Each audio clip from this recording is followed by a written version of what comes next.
Jake Morrison pressed his face against the cold window of his small ship. Outside, pieces of metal floated in the dark space like broken toys. Some pieces were as big as cars. Others were tiny, spinning slowly in the endless black.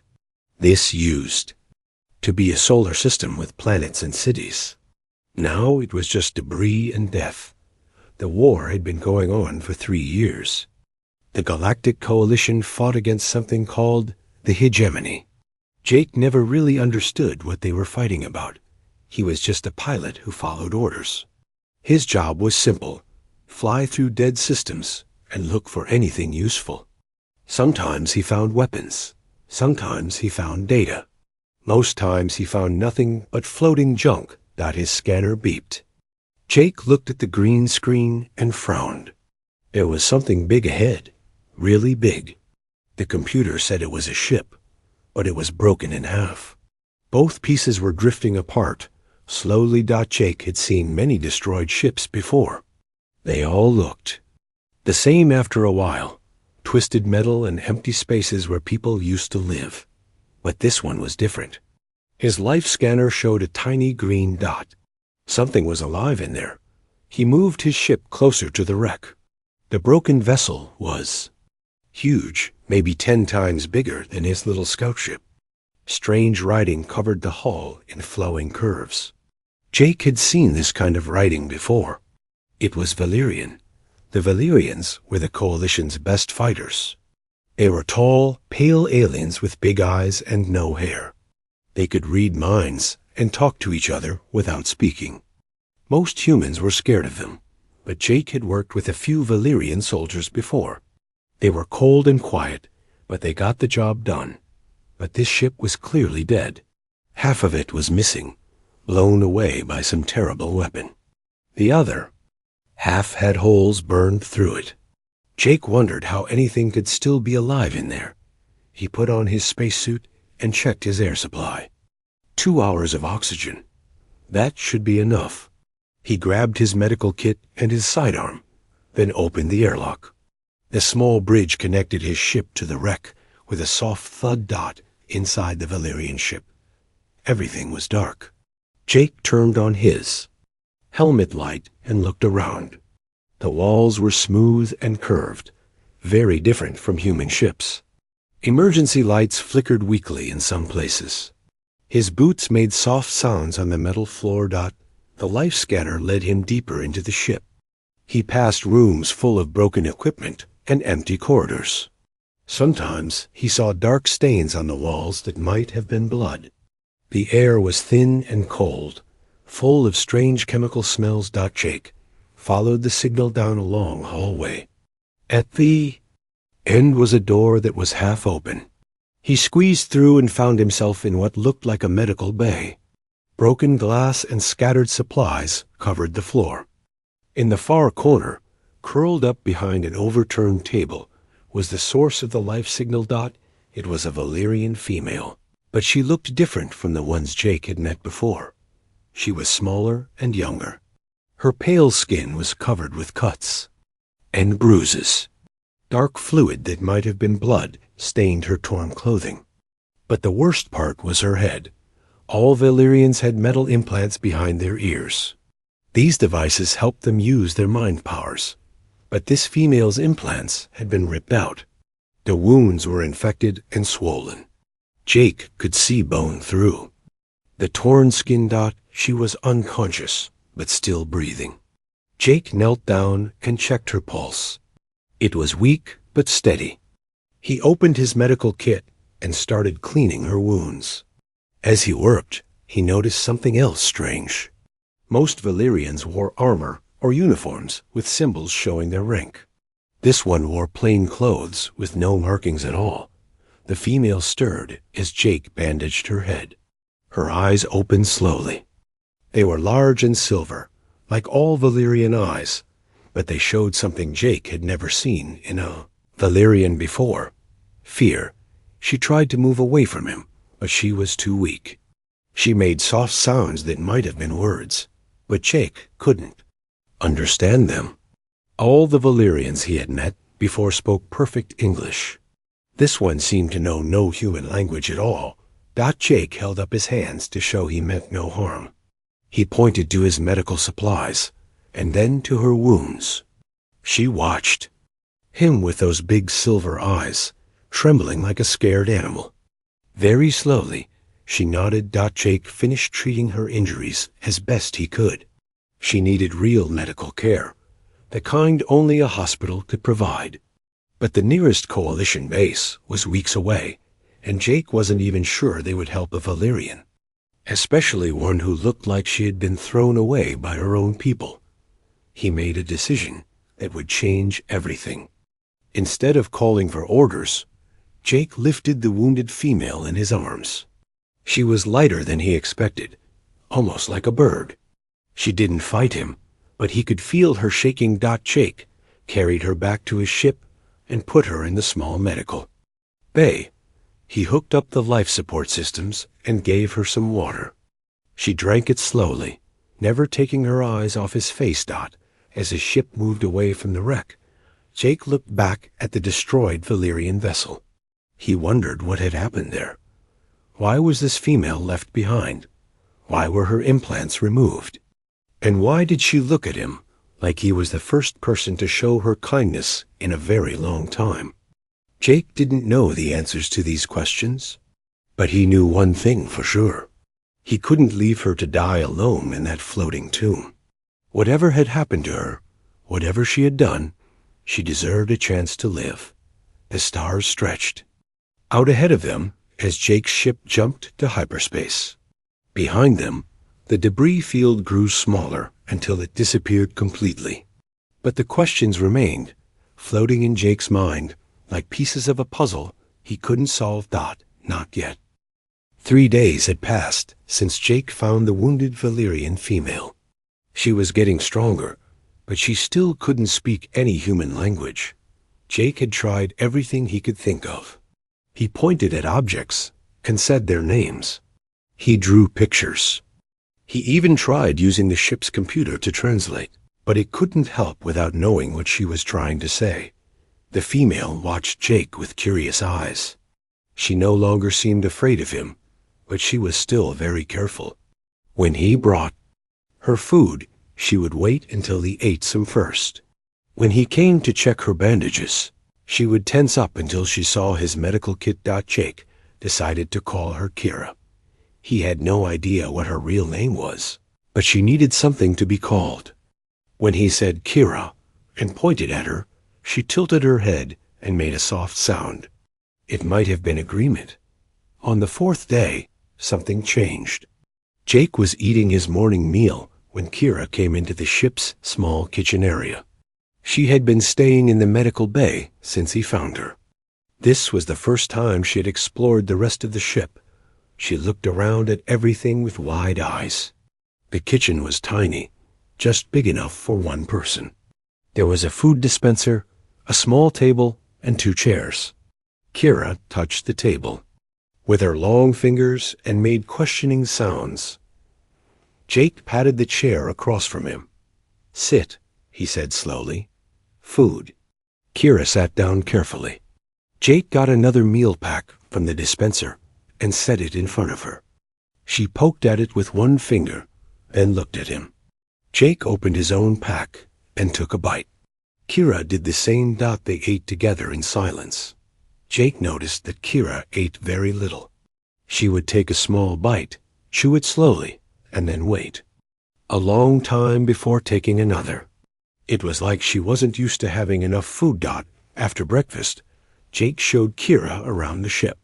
It was a small scout vessel with only 6 rooms.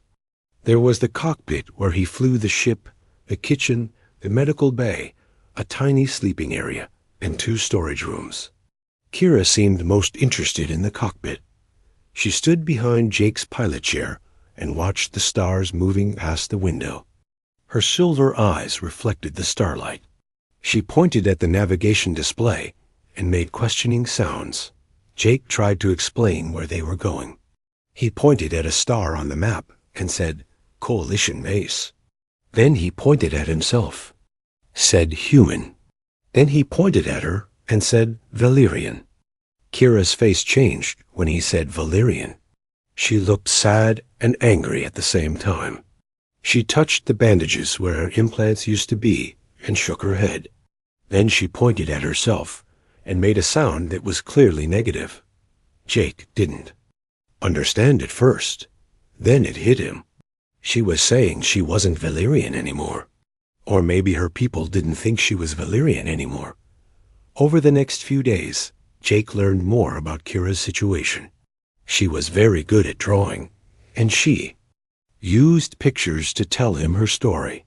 She drew Valerian soldiers with their mind implants. She drew herself with implants too. Then she drew the implants being cut out. She drew other Valerians walking away from her. Jake began to understand.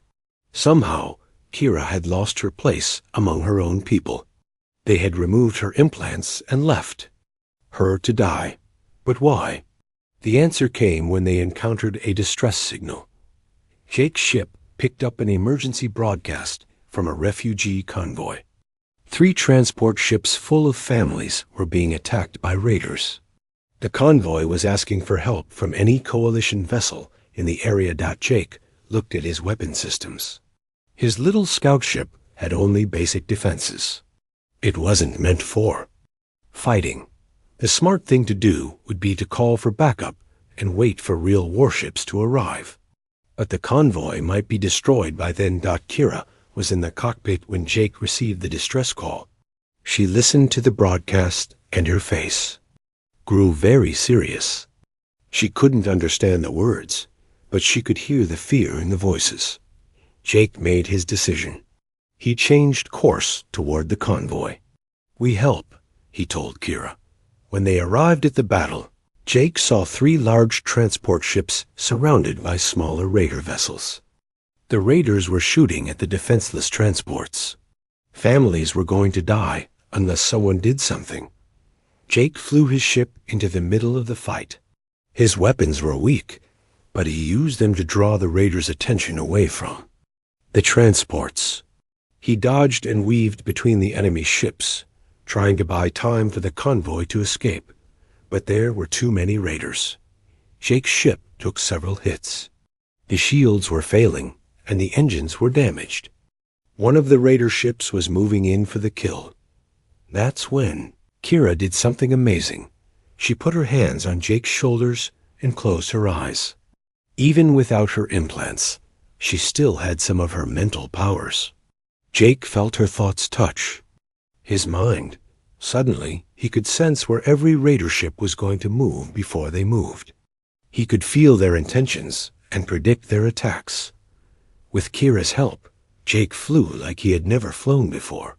He dodged every shot and landed hits on targets he couldn't even see. Together, they drove off the raiders and saved the convoy.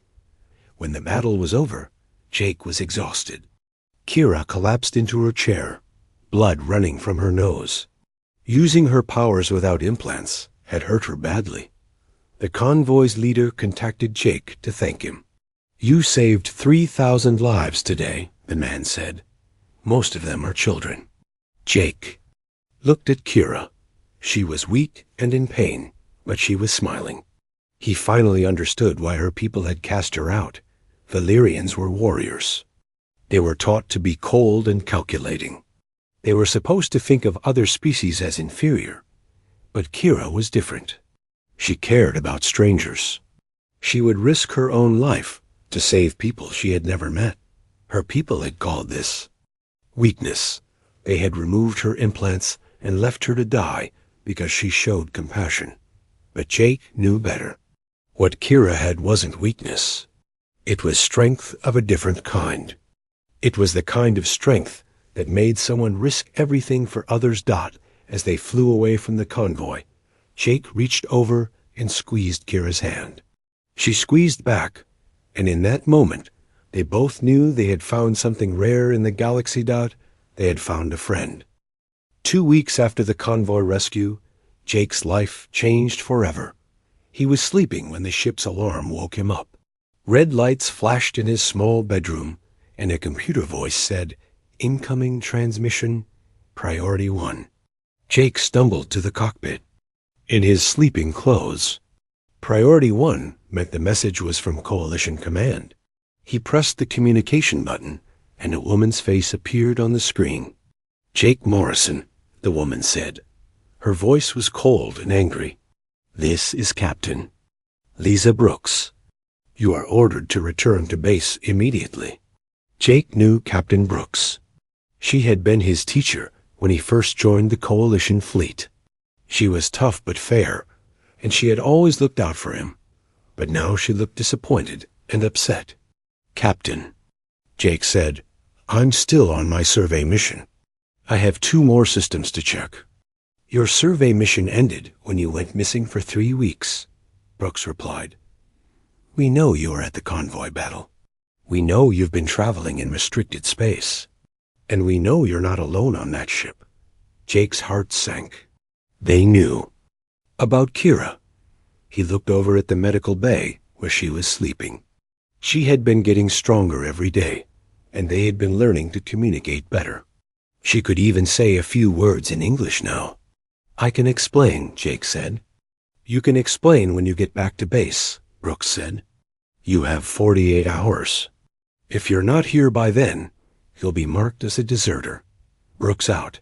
The screen went dark. Jake sat in his pilot chair and put his head in his hands. He was in big trouble. The Coalition didn't like it when pilots went off on their own.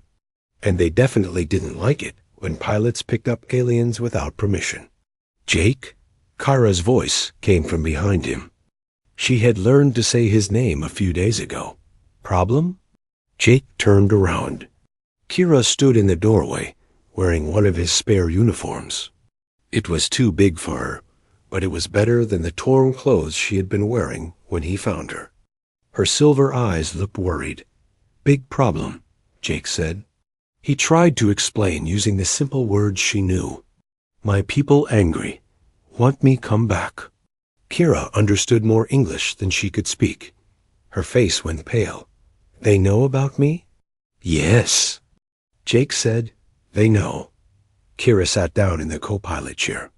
She was quiet for a long time, thinking. Finally she said, "I go away. You safe?" "No," Jake said quickly. "We stay together." But Jake knew it wasn't that simple. If he brought Kira to the Coalition base, they would take her away. They would want to question her and study her. They might even send her back to the Valyrians. After everything she had been through, Jake couldn't let that happen. He made a decision. Instead of going to the Coalition base, he set course for Omega Station. It was a free trading post in neutral space, controlled by no government. All kinds of people went there. Humans, aliens, traders, and refugees. It was the perfect place to disappear. But Jake wasn't the only one looking for them. 3 days into their journey to Omega Station, Kira woke up screaming. Jake ran to the medical bay and found her sitting up in bed, sweat covering her face. Her hands were shaking. "What's wrong?" Jake asked. "They're coming," Kira whispered. "I can feel them. My people. They know I'm alive." Jake didn't understand how she could know that. Her implants were gone. But over the past weeks, he had learned to trust Kira's instincts. If she said the Valyrians were coming, they probably were. "How long do we have?" he asked. "Not long," Kira said. "Maybe 1 day." Jake ran to the cockpit and checked his sensors. Nothing yet, but that didn't mean much. Valyrian ships were very good at hiding. He pushed the engines to maximum speed, but his little scout ship was not built for running.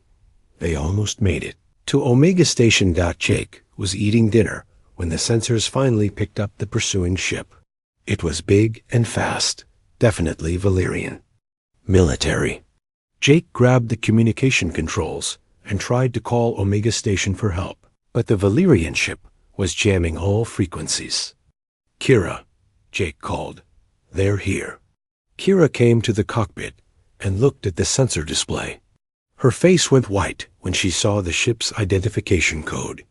"It's the Shadow Blade," she whispered. Commander Thane's ship. Who is Commander? Thane? Jake asked. Kira's eyes filled with tears. He was my partner. Before, when I was Valyrian warrior, Jake understood. Thane wasn't just any Valyrian officer. He was someone who knew Kira personally. Someone who would not give up easily. The shadow blade caught up with them an hour later. It was 3 times the size of Jake's ship, black and sleek like a knife. Jake tried to run, but the Valyrian ship was too fast. It caught them in a tractor, beamed and pulled them close. Kira of the 7th Fleet, a voice came over the radio. It was cold and emotionless, like all Valyrian voices. You will return to face judgment for your crimes. Kira took the radio from Jake. She spoke in her own language, fast, angry words that Jake couldn't understand. The male voice replied, equally angry. What did you say? Jake asked. I told him I'm not Valyrian anymore, Kira said. I told him to leave us alone. What did he say? He said I'm a traitor and a coward. He said he's going to take me home to die properly. Jake looked at his weapon controls. His little ship had no chance against a Valyrian warship, but he had to try something. Hold on. He told Kira. Jake fired all his weapons at once and used the explosion to break free from the tractor beam. For a moment, they were loose. Jake pushed the engines past their safety limits and dove toward a nearby asteroid field. Shadowblade followed, firing precise shots that barely missed Jake's ship. They were playing with him, like a cat with a mouse. They could have destroyed him easily, but they wanted Kira alive. Jake flew between the asteroids, using them for cover. But the Shadowblade was closing in. One of their shots hit Jake's engine. The ship shook violently, and alarms started ringing. Engine failing, the computer announced. Structural damage detected. Jake's ship limped behind a large asteroid and stopped. The engine was dead. They were trapped. I'm sorry, Kira, Jake said. I tried. Kira looked at him with her big silver eyes. You gave me something I never had before, she said. You gave me hope. The Shadowblade appeared around the asteroid, moving slowly toward them. Jake could see smaller ships launching from its docking bay. Valyrian soldiers were coming to board his ship. Jake reached for his sidearm. He wouldn't let them take Kira without a fight. But as he drew the weapon, he felt something warm touch his mind. Kira had put her hand on his shoulder. No more fighting, she said softly. I have different idea. Before Jake could ask what she meant, Kira closed her eyes and did something. That changed everything. Even without her implants, she reached out with her mind and touched something deep inside Jake's body. He felt a strange tingling sensation, then warmth spreading through his chest. Jake didn't know it yet, but Kira had just used the last of her psychic energy to heal damage in his body that he didn't even know he had. Old injuries from years of military service, toxins from breathing recycled air, stress damage from too many dangerous missions. She fixed it all, but the effort left her barely conscious. As the Valyrian boarding ships attached to Jake's hull, Kira collapsed into her chair. Why? Jake asked, catching her as she fell. Because, Kira whispered, someone should remember that healing is stronger than hurting. The airlock opened and Valyrian soldiers poured in. The Valyrian soldiers dragged Jake and Kira aboard the Shadowblade. Jake tried to fight them, but there were too many. They put energy chains on his wrists that made his arms feel heavy and numb. Kira was so weak from healing Jake that she could barely walk. Commander Thane waited for them in the ship's main hall. He was tall and pale like all Valyrians, but his eyes were colder than any Jake had seen. He wore black armor with silver marks that showed his high rank. When he looked at Kira, his face showed no emotion at all. Kira of the 7th Fleet, Thane said in perfect English. You have fallen far, traveling with a human, hiding like a criminal. Kira lifted her head to look at him. Even though she was weak and captured, her voice was steady. I am not Kira of the 7th Fleet anymore. You made sure of that when you cut out my implants. I did what had to be done, Thane replied. You were sick. Your mind was infected with human weakness. You refused to kill enemy prisoners. You showed mercy to inferior beings. Jake stepped forward, anger burning in his chest. She saved innocent people. How is that weakness? Thane looked at Jake like he was looking at an insect. The human speaks. How amusing. He turned back to Kira. Is this what you have become? A pet to a primitive species? He has more honor than you ever had, Kira said. He risked his life to save me. He asked for nothing in return. Thane's cold expression changed slightly. 4. Just a moment. Jake saw something that might have been pain in the Valyrian's eyes. I tried to save you too. I tried to make you understand. But you chose to betray everything we stand for. What we stand for is wrong, Kira said. I saw human. Soldiers share their food with wounded enemies. I saw them protect children from different species. They showed me that strength means helping others, not hurting them. And where did that belief get you? Thane asked. Cast out, abandoned, left to die in space. It got me a friend, Kira said, looking at Jake. Something you will never understand. Thane ordered his soldiers to lock Jake and Kira in separate cells. As they dragged Jake away, he called out to Kira. I won't let them hurt you. I know, she called back. That's what makes you different. Jake's cell was small and dark. There was a hard bed and nothing else. He paced back and forth, trying to think of a way to escape. But the Shadow Blade was a warship full of trained soldiers. Even if he got out of his cell, he would never reach Kira. Hours passed. Jake was starting to think he would never see Kira again when his cell door opened. Captain Lisa Brooks walked in, wearing a coalition uniform. Jake was so surprised, he almost fell over. Captain, how did you get here? I followed you, Brooks said. When you didn't return to base, I came looking. She looked tired and worried. Jake, what have you gotten yourself into? Jake told her everything. He told her about finding Kira in the wreck, about learning her story, about the convoy rescue. He told her about the Valyrians removing Kira's implants because she showed mercy to human prisoners. Brooks listened without speaking. When Jake finished, she was quiet for a long time.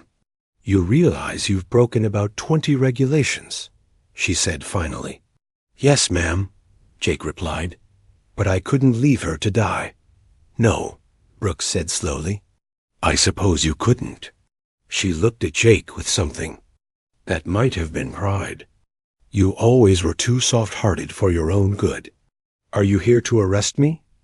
Jake asked. That was the plan, Brooks said. But things have changed. While I was tracking you down, Coalition intelligence discovered something big. Something that changes everything. She pulled out a small data pad and showed Jake a series of recordings. They were intercepted messages between Valyrian and Hegemony commanders. But the strange thing was, both sides were getting orders from the same source. We found communication logs going back 3 years, Brooks explained. Both sides of this war are being controlled by someone else, someone called the Shepherds. Jake looked at the datapad. The evidence was clear. The Shepherds had been giving orders to both the Coalition and the Hegemony, making them fight each other. But why? We don't know who the Shepherds are, Brooks continued. But we know they've been manipulating galactic politics for decades. They start wars and sell weapons to both sides. They keep younger species fighting, so they never become strong enough to challenge the Shepherds' power. What does this have to do with Kira? Jake asked. Your friend isn't the only Valyrian who figured out something was wrong, Brooks said. There have been others. Soldiers who questioned orders. Officers who noticed the patterns. They were all declared traitors and eliminated. Jake felt sick. They're killing anyone who gets too close to the truth. Exactly. And now the shepherds know we're onto them. They've stopped hiding. Their ships have been spotted moving toward every major population center in the galaxy. Brooks showed Jake another display. It was a tactical map showing thousands of unknown ships approaching Coalition and Hegemony worlds. The ships were massive, bigger than anything Jake had ever seen. They're going to destroy everything, Jake whispered. Unless we stop them, Brooks said, and to do that, we need every advantage we can get, including your friend's knowledge of Valyrian military systems. The Valyrians will never listen to her, Jake said. They think she's a traitor. They might listen if she helps us save their worlds, Brooks replied. But first, we need to get her out of that cell. Brooks had brought a small team of Coalition soldiers with her. They had boarded the Shadowblade, pretending to negotiate for Jake's release. But their real mission was to rescue both Jake and Kira. The Shepherd's ships will be here in 6 hours, Brooks said. We need to convince the Valyrians to work with us, or everyone dies. Jake and Brooks made their way through the Shadowblade's corridors. The Coalition soldiers had created a distraction in the ship's engine room, drawing most of the Valyrian guards away. They reached Kira's cell without being seen. Kira was sitting on her bed, looking pale and weak. When she saw Jake, her eyes lit up. I knew you had come, she said. We need to go, Jake said, helping her to her feet. The real enemy is coming. They almost made it to the docking bay where Brooks' ship waited. But as they turned the final corner, Commander Thane stepped out of the shadows. He was alone, his weapon drawn. I cannot let you take her, he said. The shepherds are coming, Brooks said quickly. They're going to destroy everything. We need to work together. Lies, Thane replied. But Jake saw doubt in the Valyrian's eyes. It's not lies, Kira said, stepping forward. Deep down, you know something was wrong. The orders that didn't make sense. The battles that served no purpose. The way our leaders silenced anyone who asked questions. Thane's weapon wavered. Even if that were true, you are still a traitor. Then, we can die as traitors together, Kira said. Or we can live as the people who saved both our species. Outside the ship, alarms began to sound. The shepherd's fleet had arrived early. Thane looked at his weapon, then at Kira, then at the flashing red lights that meant his world was about to end. He made his choice. What do you need me to do? He asked. The shepherd's ships came out of hyperspace like black storms. There were hundreds of them, each one bigger than a city. They moved in perfect formation, cold and silent. No signals came from them, no warnings. They simply began firing on everything. That move Jake watched from the Shadowblade's bridge as the first wave of destruction hit a nearby space station. The massive structure exploded in a ball of fire that lit up the darkness. Thousands of people died in seconds. By the stars, Thane whispered. What are those things? Ancient AI ships, Captain Brooks said, reading data from her scanner. They've been hiding for centuries, watching us. Waiting. Waiting for what? Jake asked. For us to become strong enough to threaten them, Kira answered. She was sitting in a chair, still weak, but trying to help. They've done this before, to other species, other civilizations. More ships were arriving. Coalition and Hegemony fleets that had been fighting each other minutes ago were now working together, trying to stop the shepherds. But their weapons barely scratched the ancient ship's armor. We need to get word to all the fleets, Brooks said. Tell them to work together. They won't listen, Thane said. Too much hatred. Too many years of war. They'll listen to her, Jake said, looking at Kira. Kira shook her head. I'm nobody now, a traitor without implants. Why would anyone listen to me? Because you're the only one who can connect all of us, Jake said. You understand both sides. You've seen what we can do when we work together. Kira looked at the battle raging outside. Ships were exploding everywhere. The shepherds were winning. Easily. In a few hours, entire star systems would be empty. I can try, she said, but I'll need to use my mind powers. Without implants, it might kill me. Don't, Jake said quickly. There has to be another way. There is no other way, Kira said. She stood up slowly, her silver eyes determined. This is what I was meant to do. This is why you found me. Before Jake could stop her, Kira walked to the ship's communication center. Thane helped her connect to all the fleet channels. Her voice would go out to every ship in the battle. My name is Kira, she began, speaking in both English and Valyrian. I was cast out by my people for showing mercy. I was left to die for believing that compassion is strength, not weakness. On the view screen, Jake could see ships from both fleets. Human ships and Valyrian ships, fighting side by side, but not together. Not truly united. I know you hate each other, Kira continued. I know the pain runs deep. But look around you. Look at what's happening. The shepherds want us to die fighting each other. They want us weak and divided. A shepherd ship fired on a group of coalition fighters. The small ships scattered like leaves in a storm. They had no chance alone. But we are not weak, Kira said, her voice growing stronger. Humans taught me that strength means protecting others. Valyrians taught me that honor means standing together. All of us have something the shepherds don't understand. Jake watched. The battle change. Some human and Valyrian ships were starting to work together, covering each other's attacks. But it wasn't enough. They needed real coordination. Kira closed her eyes and put her hands on the communication controls. I'm going to try something, she told Jake. If it works, I can link the minds of the fleet commanders. Help them work as one. Kira, no. Jake sighed. You're too weak. I have to try, she said. For all of us. Kira reached out with her damaged mind, trying to touch the thoughts of the fleet commanders. Without her implants, the effort was like trying to hold fire with bare hands. Jake could see her trembling with pain, but it worked.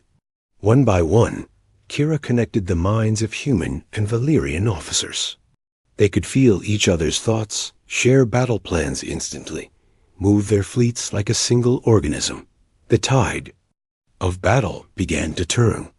Human ships used their speed and clever tactics, while Valyrian ships provided heavy firepower and shields. Together, they started destroying shepherd vessels. But the effort was killing Kira. Blood ran from her nose and gosh. Ears. Her breathing became shallow and fast. That's enough, Jake said, reaching for her. You've done enough. Not yet, Kira gasped. I can see their weakness. The shepherds have a command ship. If we destroy it, the others will stop working. Through the mental link, Kira showed the fleet commanders where the shepherd command ship was hiding. It was huge, bigger than anything else in space, protected by layers of smaller ships. We need everything we have, Captain Brooks said over the radio. Every ship, every weapon. One final attack. Jake watched as hundreds of ships from both fleets came together. They formed a single massive formation, humans and Valyrians flying side by side. It was the most beautiful thing he had ever seen. The attack began. Wave after wave of fighters cleared a path through the shepherd defenses. Cruisers and battleships followed, pouring fire into the command ship's armor. The ancient vessel fought back, its weapons destroying dozens of allied ships, but the combined fleet kept coming. They had something the shepherds couldn't understand or calculate. They had hoped that the command ship began to break apart. Its armor cracked and explosions bloomed along its hull. The other shepherd ships started moving erratically, their coordination lost. "It's working," Thane said, amazement in his voice. "They're falling back." But Kira was falling too. The mental link had burned out what remained of her psychic abilities. She collapsed in Jake's arms, her breathing barely a whisper. "You did it," Jake told her. "You saved everyone." Kira smiled weakly. "I learned something from humans," she said. "Sometimes the best way to live is to know what's worth dying for." "You're not going to die," Jake said. "I won't let you." "I'm not afraid," Kira said. "I got to see what we could become. Humans and Valyrians and all the others working together. That's a future worth believing in." The last shepherd ship disappeared into hyperspace. The battle was over. The combined fleets had won. Kira lived, but her mind powers were gone forever. She and Jake returned to Earth together, where she became the first alien ambassador to the new Galactic Alliance. Humans and Valyrians and dozens of other species learned to work together, building a future based on cooperation instead of conflict. Sometimes Jake would find Kira standing by a window, looking at the stars. "Do you regret it?" he would ask. "Losing your powers?" "No," Kira would always answer. "I traded the ability to touch minds for something better. I learned how to touch hearts." The galaxy was healing, and it all started when a human found a wounded alien and decided that every life was worth saving. The stars shone brighter now, knowing they watched over a universe where hope had triumphed over fear.